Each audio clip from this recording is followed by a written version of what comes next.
Hey, squirrels! Chapter 5, Anne's History. I don't know why this thing's pulsing again. Let me see if I change my lighting. If that will help.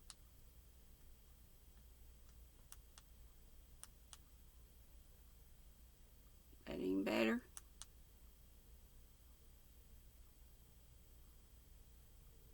Maybe that's better. Okay, Chapter 5, Anne's History. Do you know, said Anne confidentially, I've made up my mind to enjoy this drive. It's been my experience that you can nearly always enjoy things if you make up your mind firmly that you will. Of course, you must make it up firmly. I'm not going to think about going back to the asylum while we're having our drive. I'm just going to think about the drive. Oh, look, there's one little early wild rose out. Isn't it lovely? Don't you think it must be glad to be a rose? Wouldn't it be nice if roses could talk? I'm sure they could tell us such lovely things. And isn't pink, this cow goes on, the most bewitching color in the world? Ever thought of pink as being bewitched? I love it, but I can't wear it. Red-headed people can't wear pink, not even in imagination. Did you ever know of anybody whose hair was red when she was young, but got to be another color when she grew up? No, I don't know as I ever did, said Marilla mercilessly, and I shouldn't think it likely to happen in your case either. Anne sighed. Well, that's another hope gone. My life is a perfect graveyard of buried hopes. That's a sentence I read in a book once, and I say it over to comfort myself whenever I'm disappointed in anything. I don't see where the comforting comes in myself. Where the comforting comes in myself, said Marilla. Why, because it sounds so nice and romantic, just as if a heroine in a book. As if I were a heroine in a book, you know. I'm so fond of romantic things, and a graveyard full of buried hopes is about as romantic a thing as one can imagine, isn't it? I'm rather glad I have one. Are we going across the Lake of Shining Waters today? We're not going over Barry's Pond, if that's what you mean by your Lake of Shining Waters. We're going by the Shore Road. Shore Road sounds nice, said Anne dreamily. Is it as nice as it sounds? Just when you said Shore Road, I saw it in a picture in my mind as quick as that. And White Sands is a pretty name too, but I don't like it as well as Avonlea. Avonlea is a lovely name. It just sounds like music. How far is it to White Sands? It's 5 miles. And as you're evidently bent on talking, you might as well talk to some purpose by telling me what you know about yourself. Excuse me, I gotta have a little something to drink. Got my Pepsi.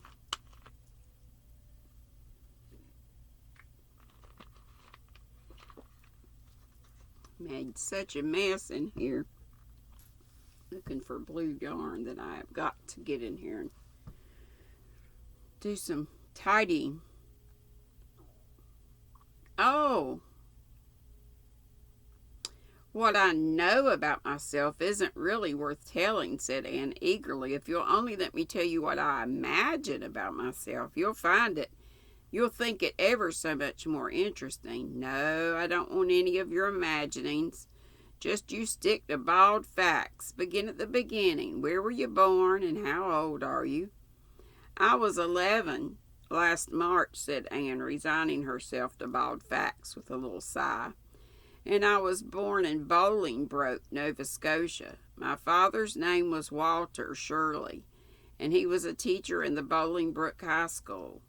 My mother's name was Bertha Shirley. Aren't Walter and Bertha lovely names? I'm so glad my parents had nice names. It would be a real disgrace to have a father named, well, say, Jedediah, wouldn't it? I guess it doesn't matter what a person's name is as long as it behaves himself, said Marilla, feeling herself called upon to inculcate a good and useful moral. Well, I don't know, Anne looked thoughtful. I read in a book once that a rose by any other name would smell as sweet, but I've never been able to believe it. I don't believe a rose would be as nice as if it were called a thistle or a skunk cabbage.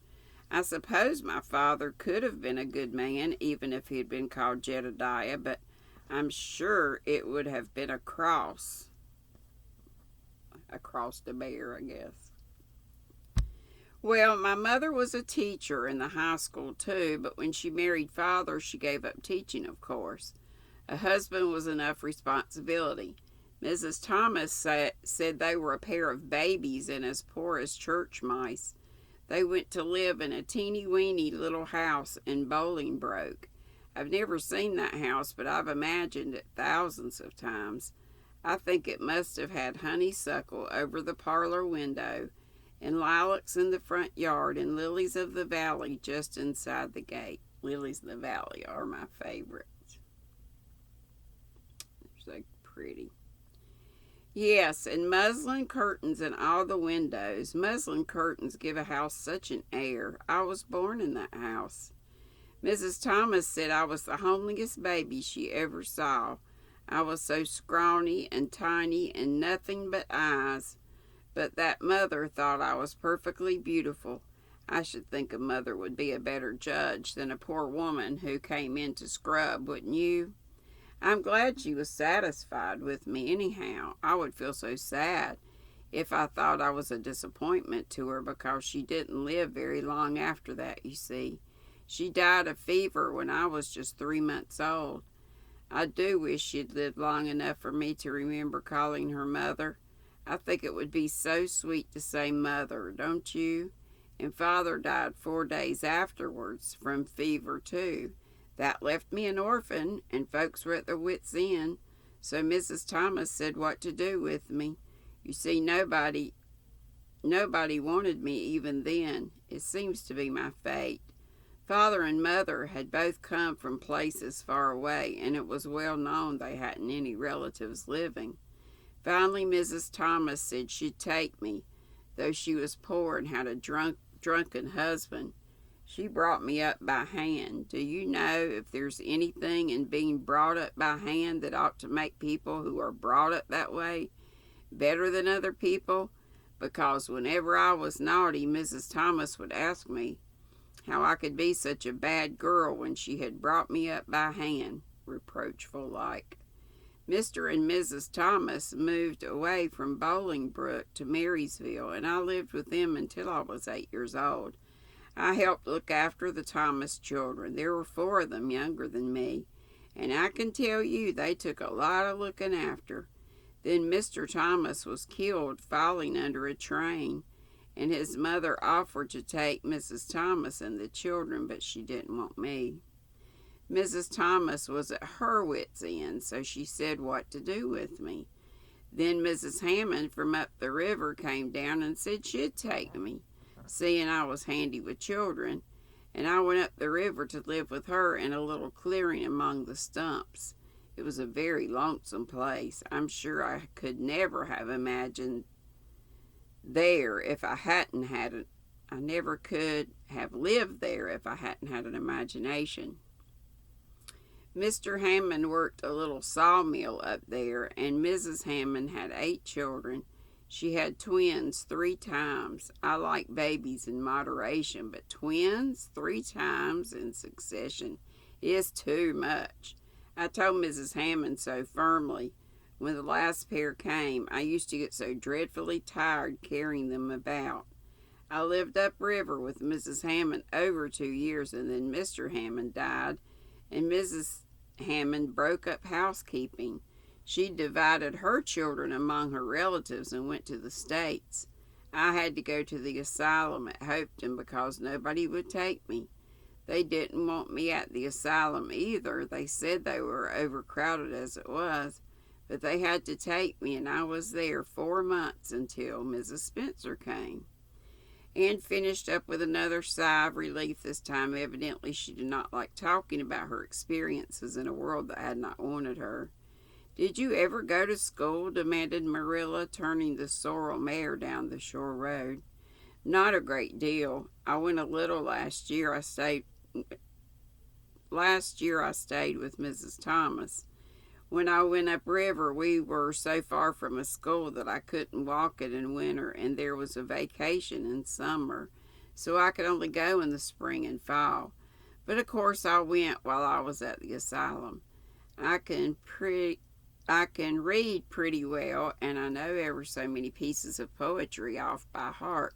The Battle of Hohenlinden and Edinburgh and Flodden and Bingen of the Rhine and most of the Lady of the Lake and most of the Seasons by James Thompson. Don't you just love poetry that gives you a crinkly feeling up and down your back? There's a piece in the Fifth Reader, The Downfall of Poland, that is just full of thrills. Of course, I wasn't in the Fifth Reader, I was only in the fourth. But the big girls used to lend me theirs to read. Were those women, Mrs. Thomas and Mrs. Hammond, good to you? Asked Marilla, looking at Anne out of the corner of her eye. Oh, faltered Anne. Her sensitive little face suddenly flushed scarlet, and embarrassment set on her brow. Oh, they meant to be. I know they meant to be just as good and kind as possible. And when people mean to be good to you, you don't mind very much when they're not kind, always. They had a good deal to worry them, you know. It's very trying to have a drunken husband, you see. And it must be very trying to have twins 3 times in succession, don't you think? But I feel sure they meant to be good to me.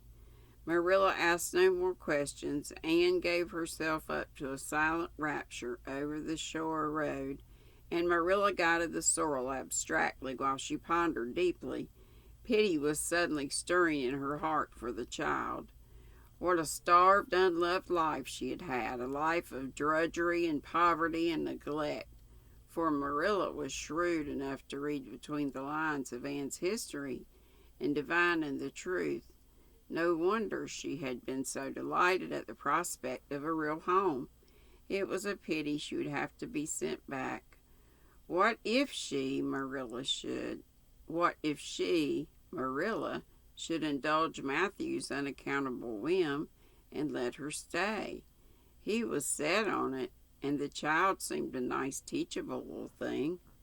She's got so much to say, thought Marilla, but she might be trained out of that. And there's nothing rude or slangy in what she does say. She's ladylike. It's likely her friends were nice folks. The shore road was woodsy and wild and lonesome. On the right hand, scrub firs, their points quite unbroken by long years of tussle with the gulf winds, grew thickly. On the left were the steep red sandstone cliffs so near the track in places that a mare of less steadiness than a sorrel might have tried the nerves of the people behind her. Down at the base of the cliffs were heaps of surf-worn rocks or little sandy coves inlaid with petals as with ocean jewels. Beyond lay the sea, shimmering in blue, and over it soared the gulls, their pinions flashing silvery in the sunlight. Isn't the sea wonderful? Said Anne, rousing from a long, wide-eyed silence. Once when I lived in Marysville, Mr. Thomas hired an express wagon and took us all to spend the day at the shore, 10 miles away. I enjoyed every moment of that day, even if I had to look after the children all the time. I lived it over in happy dreams for years, but this shore is nicer than the Marysville shore. Aren't those gulls splendid? Would you like to be a gull? I think I would. That is, if I couldn't be a human girl. Don't you think it would be nice to wake up at sunrise and swoop down over the water and away out over the lovely blue all day, and then at night to fly back to one's nest? Oh, I can just imagine myself doing it.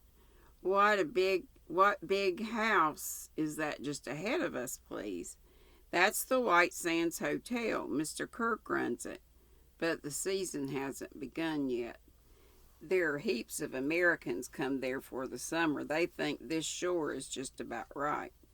I was afraid it might be Mrs. Spencer's place, said Anne mournfully. I don't want to get there. Somehow it will seem like the end of everything. And that's all. Kind of short. 15 minutes. Good neck popping. Okay, we'll read chapter 6 tomorrow. Have a lovely, what's today? Monday, Easter Monday. And please come today if you can. Live at 5, right here. Same scroll station and our same weekday time, 5 p.m. Eastern. Monday, Wednesday, Friday. Saturday, Sunday, 2 hours early. 3 set alarms, because the notifications don't work. For a lot of people, they don't. And there's nothing I know to do about it. Be sweet. Don't be ugly. Hope to see you at 5. Have your tea or your drink. Love ya. Bye.